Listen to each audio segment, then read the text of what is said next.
Guys, it's me, it's Queen Osset Haru, and thank you for joining me for another wonderful edition of Ask an Aquarius. If you haven't already, please hit the red subscribe button and smack the bell. Everybody knows I'm not particularly fond of the United States. That's why I don't live there. That's why I stay out of there as much as I possibly can.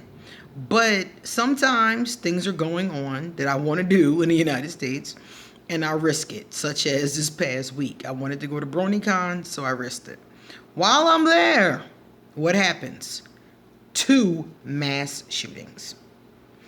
So one of my subscribers sent me a little message and said, what do you think about what's going on in the United States? Why do you think this keeps happening? And what did you think is the deal? And I think this person wanted me to say some kind of profound statement about why this occurs. And I really can't. There is nothing profound to say about it. This is very basic. This is very basic common sense. Think about it. This person asked me about all of them, talk about them in general, talk about Columbine and all of them, the ones that just happened, Pulse nightclub, all of them. And they said to me, why do you think this happens consistently? And I'm like, because if you look at other nations, when something like this pops off, they put laws in place to fight against it. They raise up. They do something. They get productive about it. They get proactive about it. But what happens in the United States? As soon as something happens like this, we're giving thoughts. We're giving prayers. We're doing vigils. We're lighting candles.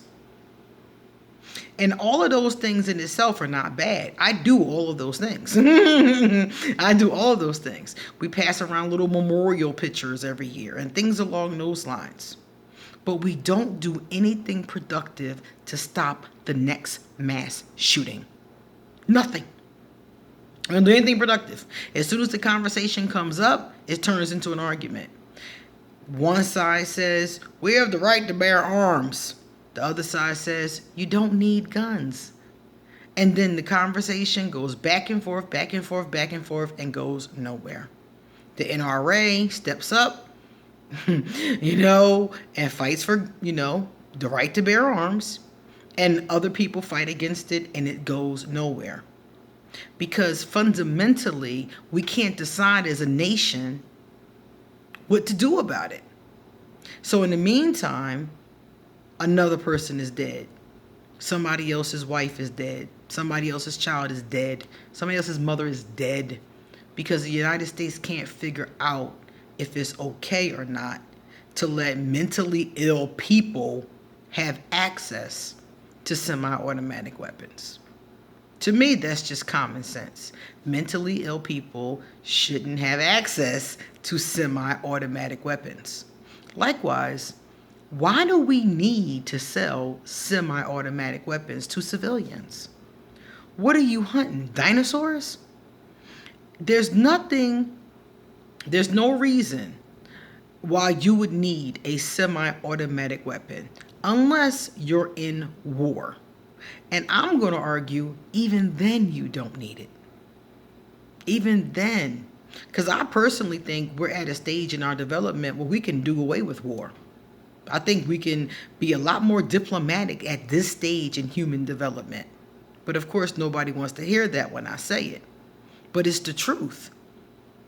And if we're going to give these semi-automatic weapons to anybody, it should be somebody who's trained to actually use them.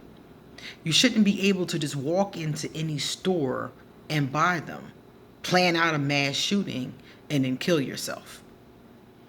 Over and over again, this keeps on repeating. So what do I think about it? I think it's going to keep happening. I think as long as we refuse to get our heads out of our asses and make a decision, we're going to continue to have senseless violence. And people like me going to continue to not want to be in the United States. People like me, people always trip me out, y'all, because they always say to me, is Costa Rica safe? Is Latin America safe? Is Colombia safe? Is South America, is Panama safe? And I'm looking at them like, You live in the hood. Or you live in the United States. What do you mean, is it safe? I've never been to a place more violent than the United States. I've never been to a place with more of a history of violence. And then those same people will say, oh, is it safe? But they don't think that when they walk out their front door. If you live in the United States, at any given time, you could be a victim of a mass shooting. Hopefully not, but it could happen. And in many states I go to, that's just, in many places, many countries I go to, that's just not going to happen. The regard for human life is just not there. So when people ask me, are other places safe? I'm like, dog, are you safe? No, you're not. Not as long as your government and your people can't decide that it's not okay for a mentally ill people to have access to guns, ammunition. No, you're not safe. So I guess for me, like I said, it's really a no-brainer, you know? And what's going to happen, y'all? It's going to happen again. What are people going to do?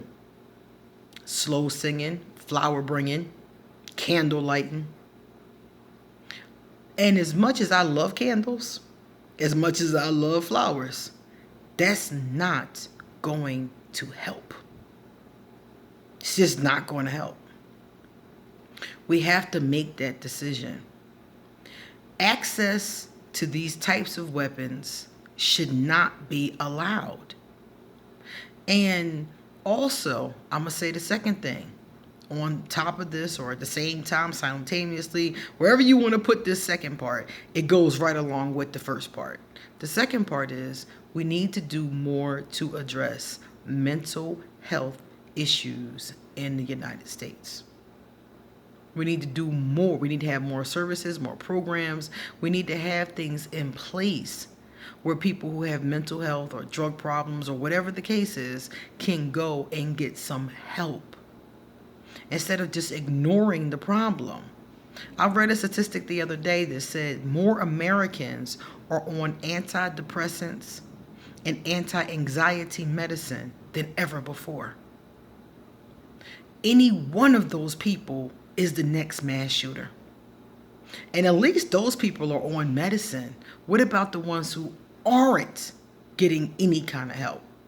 And the ones who are on medicine are getting medicated, but in a lot of cases, nothing is being done to heal what is causing this. What is causing them to be depressed? What is causing them to be anxious? So my point to you is that any one of these people, diagnosed, medicated, not medicated, or a person who just seems perfectly normal, could just snap and be the next mass shooter. America, the United States, is going to have to decide what's more important. Our right to bear arms or the lives of everyday citizens. We're going to have to make that decision. And if it is the lives of everyday citizens, then we need to put some laws in place like other countries did. We can look at them as a model even and figure out how to stop the mass shootings in this country. So that's my take on it. That's my feelings about it. I think it's a no-brainer. And I think that the right people need to do the right thing. And I think that the right people are the citizens of the United States. The citizens need to fight, and they need to encourage, demand that the government do something about it. Because remember, the next mass shooting could be you, or your child, or your friends, or your family members, or your wife, or your husband. Think about it. What if that was your loved one at Pulse nightclub, laying in a bloody pool? What if that was your child dead in Ohio. We got to start thinking about that. And we've really got to realize that this is something that's fixable.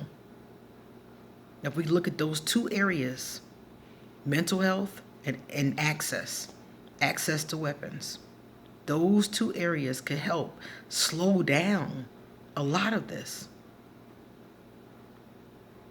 Before the next shooting happens, we could have made some headway if we could just come together and work together.